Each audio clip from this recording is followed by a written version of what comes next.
Hi guys, welcome back to the channel. Today we continue our Pokemon Center series with our second tour, and this time we are going to the Pokemon Center Tokyo DX. I've never been to this Pokemon Center but heard so many good things about it, so I can't wait to be there. We are in Nihonbashi, a very central location near Tokyo Station. The Pokemon Center is located on our friends the 5th floor of the Takashimaya department store right in front of us. So we're going to head there and see for ourselves.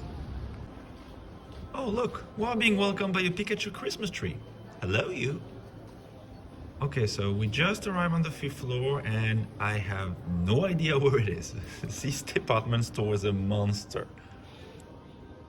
So after looking around for about 10 minutes, I finally found out that I wasn't in the right building. Takashimaya has 3 buildings. The Pokemon Center is located in the East building while I was in the Annex. And I guess I must not be the only one looking for it because it's literally written on the wall just when you get off the escalator. But for some reason I missed it. So let's get moving. East building, here we come.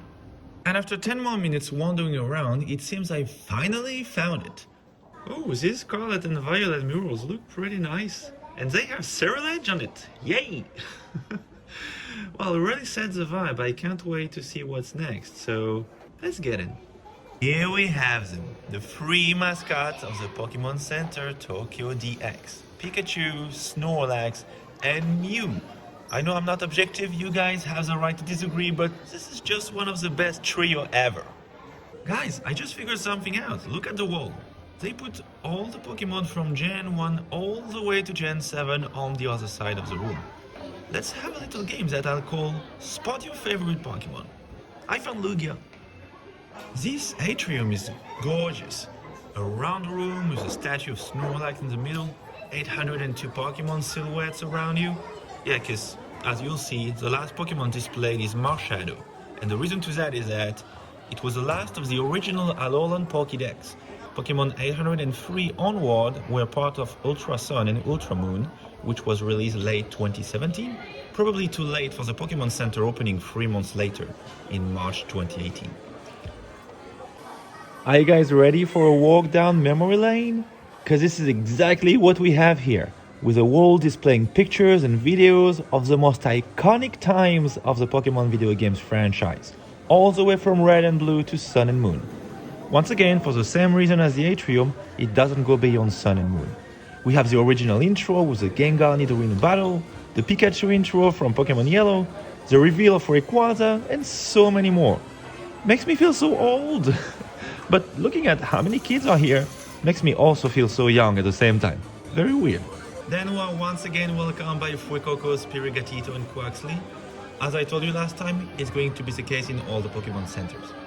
As you can see, this Pokemon Center is huge. There is actually a debate as to whether Tokyo DX is the biggest Pokemon Center or if it's the Mega Tokyo Pokemon Center in Ikebukuro. Some people are saying it depends whether or not you include the Pokemon Cafe as part of the Pokemon Center. But we'll get there as well eventually, so you guys will be able to make your own opinion. Look at this Delibird Christmas sweater. Talking about something cute? Maybe one level too cute for me though. But I love what they did with his eyes, the fact that they can change shape like this. That's pretty well thought. Okay, now let's talk about this insane limited collection called Hakai Senko. If you don't know, Hakai Senko is a Japanese name for the Pokemon Hyper Beam ability. So what did the Pokemon Center do? Pick some of the most popular Pokemon like Snorlax, Gyarados or Dragonite, show them using Hyper Beam, give them some flashy pop star colors, and put the whole thing on a bunch of items like bags, towels or t-shirts. Simple, right? No! It's genius! I love it! The design of the logo and the original artworks representing the Pokemon using Hyper Beam are just insanely cool. Too bad we can't choose the Pokemon we want on the t-shirt though. It seems to be random. I really want either Snorlax or Gyarados, but can't risk ending up with an Aerodactyl. Nothing against Aerodactyl specifically, so if there are Aerodactyl fans out there, don't run away. It's just that I don't like it to the point where I want to have it on my t-shirt. The more I look at all these items, and the more I think they all look insanely cool. Even the stickers and the badges, which I'm not usually a big fan of. And here you guys have the pillows I was talking about. Each of them has two sides, with one of them showing the Pokemon using the Hyper Beam attack. So here we have Dragonite, pretty cool. I think he's kind of the mascot of the collection. Then we have Porygon again, so you have one side with Hyper Beam and the other one without. And the one that's my favorite, most likely Snorlax, again Hyper Beam and a sleeping Snorlax on the backside. Very, very cool in my opinion. For the record, I'm filming this video on a weekend, but you can see the Pokemon Center is not as packed as others might be, which might be connected to the fact that they have booster packs in stock. Both Future Flash and Ancient Aurora are viable, of course with the usual limit of 10 packs per person. These two sets seem to not be very much appreciated in Japan. I've seen them on shelves in several places already. These Charizard, Venusaur and Blastoise sleeves look pretty nice. I wonder if they release them alongside the special deck box. Just a quick look at the other accessories they have in stock. We have of course playmats, Terra-style starter decks with the usual Mewtwo and Skeledirge. One thing I think I didn't mention last time is that Pokemon Centers also have double playmats, which not many card shops have in Japan. And of course some binders. So, fun fact time. As I told you, the Pokemon Center Tokyo DX is located in Nihonbashi. Nihonbashi, which was the location of the very first Pokemon Center, the Pokemon Center Tokyo, which opened in 1998, with a logo looking like this. And if you wonder why Poliwhirl and not Squirrel, it's because Squirrel was chosen as mascot for the first Pokemon Center Osaka.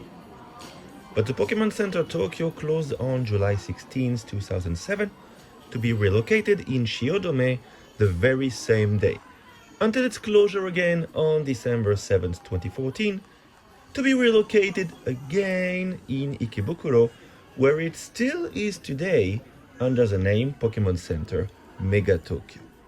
Guys, you see how Mimikyu is written with 2K?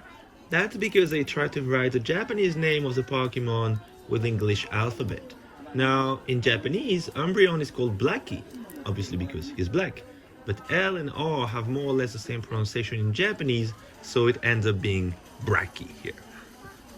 But let's forget about it and have a look at these cute vases we have right here. Tipluff, Eevee, and Pikachu. Obviously they are not very big, you can see the size of a Pikachu right here. But they're so cute. I don't have flowers at home, but I want one. I think I've already mentioned it in my previous Pokemon Center video, but I really like all the accessories and daily goods that are branded Pokemon they are selling here. Especially these bags right here. Look at this Umbreon and Espeon bag, with a Gengar in the back. Doesn't it look cool? Or we have also a Sylveon here, Sylveon and Jigglypuff, with an Alolan Vulpix. Or a Pikachu and Eevee here. All these bags look very good. I really would like to get one. And of course, as all Pokemon Centers, about a third of the store itself is for plushies, with again this very cute sleeping Glaceon we saw last time at the Skytree Town Pokemon Center.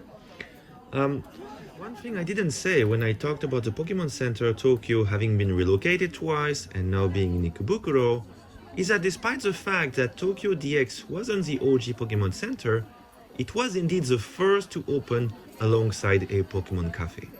There are currently 3 Pokemon Cafe in Japan, but the one attached to the Pokemon Center Tokyo DX was the very first to open in 2018. Talking about it, if you want me to take you there so that I can do a review of the product they have, let me know in the comment section. And I don't think I could finish my visit without high-fiving Pikachu, so here you go. And we're back! Did you enjoy the trip to this Pokemon Center? This is by far one of my favorites. First, it has a Snorlax. Plus, it really does have this nostalgic vibe with all the older generations on the wall, the images from the very first video games. Altogether, I really like it. Plus, I have to say this Hyper Beam collection is just so cool. The pillows, the t-shirt, the towel. Just wanted to get everything. Too bad I didn't have a sweater though. On the Pokemon Center online, we can see a sweater displaying the Hyper Beam collection logo, so I thought it would be available for sale, but it doesn't seem to be the case for some reason. Anyway, overall very cool place. A bit hard to find at first, but very much worth going to in my opinion. And even though there was still a whole bunch of people queuing up at the end, the Pokemon Center as a whole was much less packed than, let's say, Shibuya or even the Skytree Town Pokemon Center where we went last time, which makes it even more enjoyable. That's it. I'll see you again next week, but meanwhile, subscribe, check my other videos, smash the like button, turn on the notifications, and the most important of all, you know it, if you enjoy my content, please talk about it, share it around you, it really does help the channel. Thank you for watching. Bye.